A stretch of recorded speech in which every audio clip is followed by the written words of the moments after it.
ہے کہ بے شک ہم اللہ کے ہیں اور اسی کی طرف لوٹ کر جانے والے ہیں۔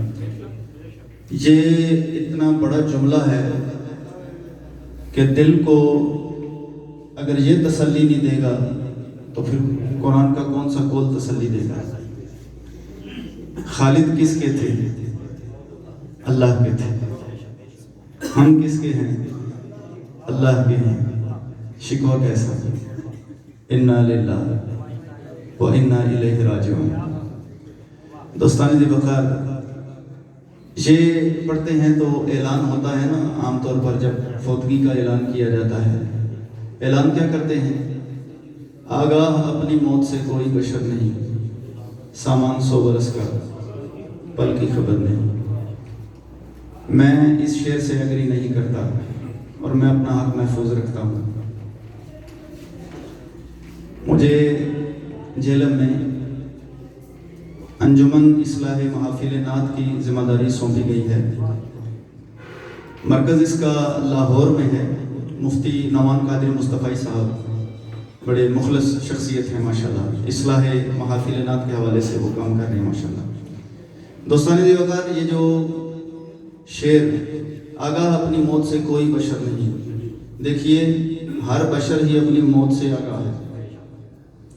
کیا ہم نہیں جانتے کہ موت آنی ہے؟ تقریباً ہر بشر اپنی موت سے آگاہ ہے، اور اگر اس کا یہ مطلب دینے کی کوشش کی جا رہی ہے کہ آگاہ اپنی موت سے کوئی بشر نہیں، کہ اپنی موت کب ہوگی اس کا علم نہیں رکھتا، اگر اس کا علم نہیں رکھتا تو بہت سارے صوفیاء صلحاء نے اپنے فوت ہونے کا وقت بھی بتایا ہے۔ صلحاء صوفیاء بات کی بات ہے، ہم نبی پاک صلی اللہ علیہ وسلم کی بارگاہ میں چلے جاتے ہیں۔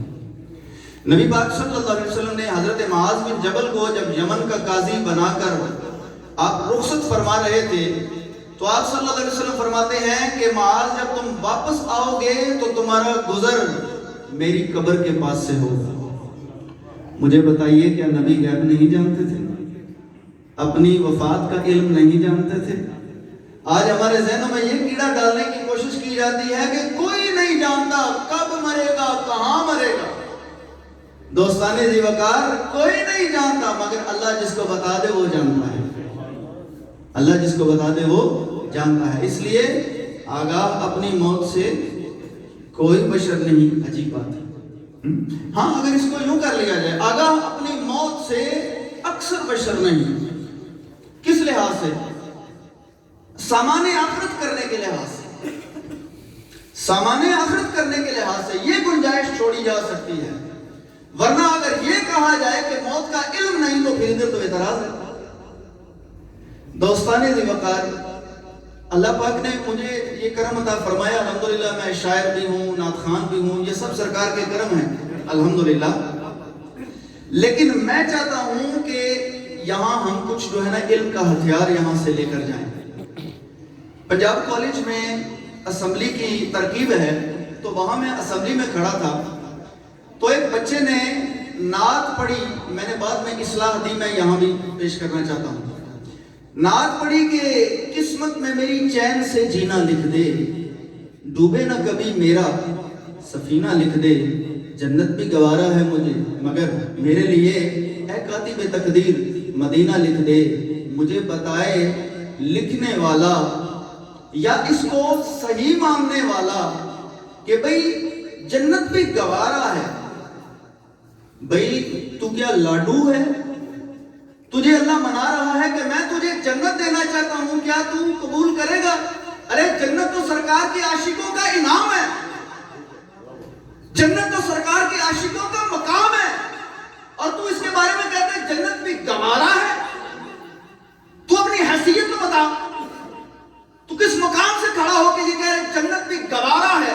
ارے جنت تو سرکار کے عاشقوں کا ٹھکانہ ہے، تو یہ کیوں نہیں کہتا جنت تو ملے گی مجھے سرکار کے صدقے، اے کاتب تقدیر مدینہ لکھ دے۔ جنت تو ملے گی مجھے سرکار کے صدقے، اے کاتب تقدیر مدینہ لکھ دے۔ میں کوئی لمبی چوڑی بات کیونکہ اب بور کرنے کا میں قائل نہیں ہوں۔ پنجابی اشعار 56 منٹس کا خطاب تھا، اس میں نے ترنم کے ساتھ پڑھی. اب میں ترنم کے ساتھ پڑھنے کا بھی خیال نہیں رکھتا، لیکن وہ پنجابی اشعار اپنے لکھے ہوئے سرکار کے کرم سے وہ میں آپ کے سامنے پیش کرتا ہوں. اس میں عقیدہ ہے. شعر وہ سنیں. اور خالد صاحب کا پیغام میں نے آج فیس بک پہ اپلوڈ کیا ہے، شارٹ کلپ ہے ان کا، کہ دیکھیں آپ کلام وہ پڑھیں کہ ہمارے عقیدے کی ترجمانی ہو، ہمارے عقیدے کی ترجمانی ہو. نقب لگایا جا رہا ہے ہمارے عقیدے پر. دوستانی ذی وقار دیکھیے، مدینے دے درو دیوار سونے، مدینے دے درو دیوار سونے، گلی کوچے جدا بازار سونے، گلی کوچے جدا بازار سونے، حیا آمیز تے شفاف اکھیاں. اگر کسی کو یہ نصیب ہوئی ہو سرکار کی آنکھیں دیکھنا، حیا آمیز تے شفاف اکھیاں، تبسم ریز لب رخسار سونے، تبسم ریز لب رخسار سونے، ابو بکر و عمر عثمان و حیدر میرے سونے دے چارے یار سونے، ابو بکر و عمر عثمان و حیدر میرے سونے دے چارے یار سونے.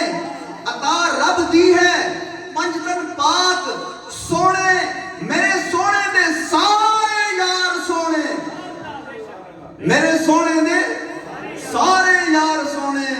جڑے آقا تو سب کچھ وار دینے، انہاں دے بیلیو کردار سونے.